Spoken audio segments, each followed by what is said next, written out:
Sa gitna ng mga bagong pagsubok na kinakaharap ng rehiyon, mahalaga na mapanatiling matatag ang ugnayan at kooperasyon ng mga bansang bumubuo ng Association of Southeast Asian Nations o ASEAN. Bagay na binigyang prioridad ng Pangulong Ferdinand Marcos Jr. sa paglahok niya sa ika-42nd ASEAN Summit sa Labuan Bajo, Indonesia. My participation will serve to promote and protect the interests of our country, including our continued efforts towards economic growth, attaining food and energy security, promoting trade and investment, combating transnational crimes such as the trafficking in persons, and protecting migrant workers in crisis situations, amongst others.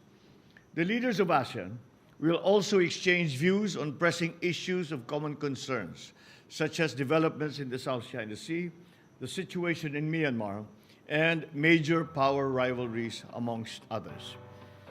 Ang pagkakaroon ng matibay na ugnayan sa mga kalapit na bansa at tapat na hangarin tungo sa kaunlaran ng rehiyon ang nagbubuklod sa atin kahit na magkaiba man ang ating mga lahi. Dahil ito ang magsisilbing susi sa ating mga pangarap na hatid ng isang bagong Pilipinas.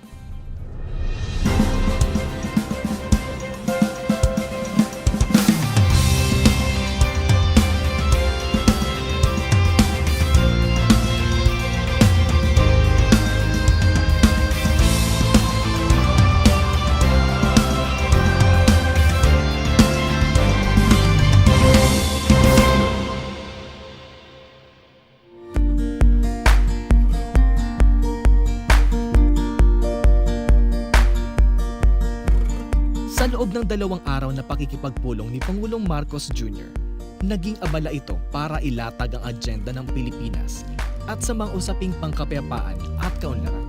The President has many goals here. Essentially, the Philippine goals, they can be in terms of political, security, economic, and also social.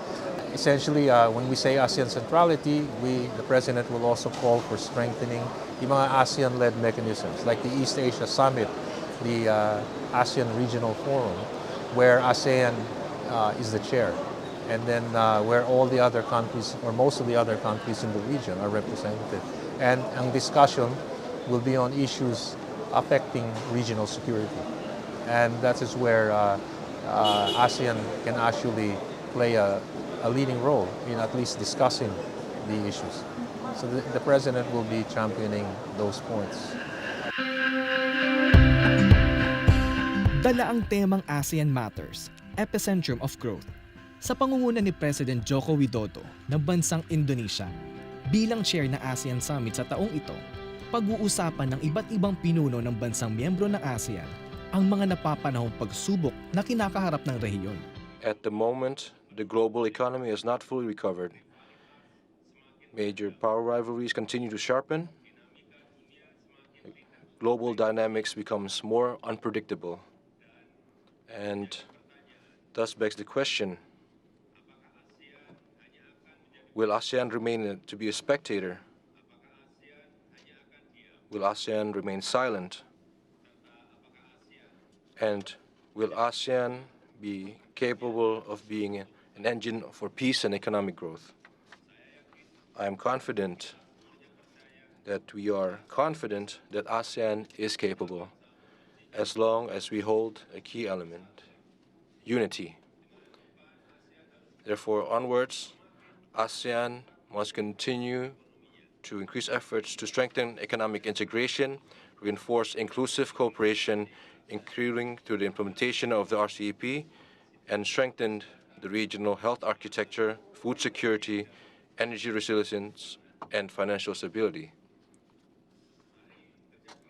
Let us work hard to realize ASEAN Matters, Epicentrum of Growth. Ilan sa mga isinulong ng Pangulong Marcos ang pagtugon sa mga panibagong hamon na patuloy na nakakaapekto sa Pilipinas. I would say the key priorities on the economic are food and energy security, addressing the impact of climate change, promoting trade and investment, and also another new important issue that ASEAN is now addressing is combating transnational crime, especially trafficking in persons. Those online job scams, mga ganyan. That is something now which is affecting many ASEAN countries. So we will be issuing a statement, the leaders, on this, and this will now be an issue in the agenda of the ASEAN. Trafficking in persons, especially online scams, online job scams.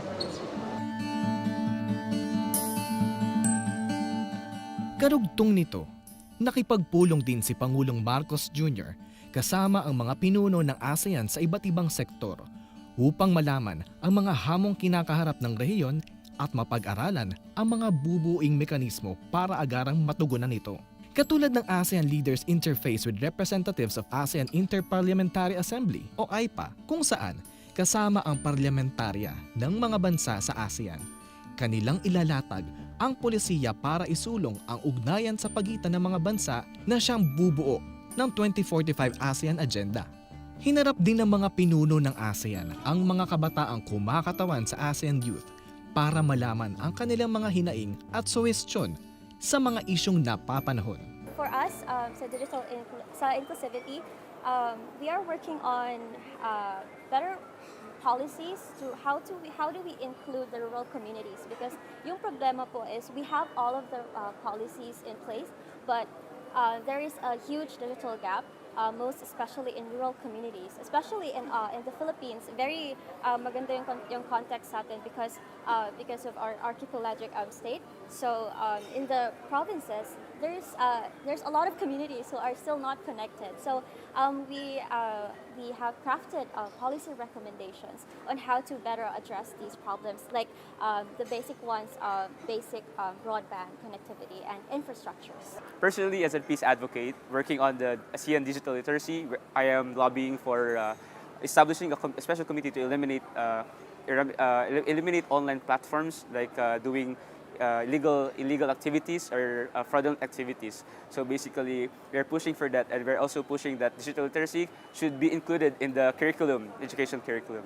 Naging makabuluhan din ang naging usapin sa ginawang ASEAN Leaders Interface with Representatives of ASEAN Business Advisory Council o ASEAN BAC, kung saan dinaluhan ito ng mga miyembro ng malalaking negosyante sa rehiyon. ASEAN Business Advisory Council is quite active, particularly under the chairmanship of Arshad Rashid of Indonesia, and he has in fact been traveling from country to country. I met him when he visited the Philippines. Okay, and in his presentation, he again highlighted the issues that the ASEAN BAC would like to address to further help integrate and push the growth of the ASEAN region. At ang ASEAN Leaders Interface with High-Level Task Force on ASEAN Communities Post-2025 Vision, kung saan napag-usapan ng paglatag ng roadmap para isulong ang kaunlaran, kapayapaan at seguridad sa rehiyon sa kabila ng hamon na idinulot ng pandemya at ang pagtugon sa krisis sa Myanmar. Sa hiwalay na pagpupulong para sa 15th PIMP Iaga Summit, binigyang pagpapahalaga ni Pangulong Marcos ang pagpapalakas ng ugnayan ng mga bansa para maisulong ang pang-ekonomiyang kaunlaran sa mga lugar na natutukoy sa BIMP Iaga. BIMP Iaga is really driven by projects, infrastructure projects within that corridor, sub-region, connecting the regions of the whole of, for the Philippines is Mindanao and Palawan, and for Indonesia, I think the Sulawesi, Manado part, and of course the whole of Brunei and Malaysia. So ito yung mga undeveloped areas na I think because of geographical proximity, we can, through BIMP Iaga, you can develop connectivity and also develop the trade, trade in this area. Kasi history kasi mostly yung development starts from the capital, yung bang from the center. So this one, ang purpose ng BIMP Iaga is to initiate development in this parang areas that really needs development. In addition, there's a great potential for our halal products because this BIMP Iaga region are really predominantly Muslim. So there is a large potential for Philippines to to be a leader in halal. Nagkaroon din ng mga hiwalay na pagpupulong ang Pangulo sa ginawang bilateral meeting sa pagitan ng bansang Laos, Vietnam at Timor-Leste, kung saan napag-usapan ang ilang makahalagang bagay sa pagitan ng dalawang bansa. Ito rin ang unang pagkakataon na dumalo ang Timor-Leste sa ASEAN Summit under observer status. Sa loob ng 2 araw na pagdalo ng Pangulo sa ginawang 42nd ASEAN Summit, hindi lamang naging matagumpay kundi makahulugan din ang kanyang naging partisipasyon para maisulong ang interes ng bansa sa rehiyong Asia-Pasipiko, lalo na para bigyang diin ang kahalaga ng pagkakaroon ng pandaigdigang sistema ng mga patakaran na nagsusulong ng seguridad, kapayapaan at kaayusan ng rehiyon. During our meeting with the ASEAN leaders, I emphasized the importance of upholding the international rules-based system which has underpinned regional security, peace, and order in our region. On the South China Sea, I reaffirmed the Philippine commitment to the peaceful resolution of disputes and advocated for a rules-based maritime order anchored on 1982 UNCLOS. I believe that the summit was a success in that it charted the new directions that were initiated by the chairman, President Widodo, and with the concurrence of all the member states. And many new ideas were ventilated, and many of those were adopted. And we'll see, hopefully see some progress on the political front and certainly on the economic front. Walang imposible sa rehiyong nagkakaisa para harapin at pagtagumpayan ng anumang hamon ng panahon. Magkakaiba man ang ating pinanggalingan, tayo ay pinagbubuklod ng hangaring tungo sa pangkalahatang kaunlaran at kapayapaan, sa mabisang pagtitimon ng ating pamahalaan at ang pinagtitibay na pakikipag-ugnayan sa ibang bansa. Maaaninag ang liwanag na dala ng isang bagong Pilipinas.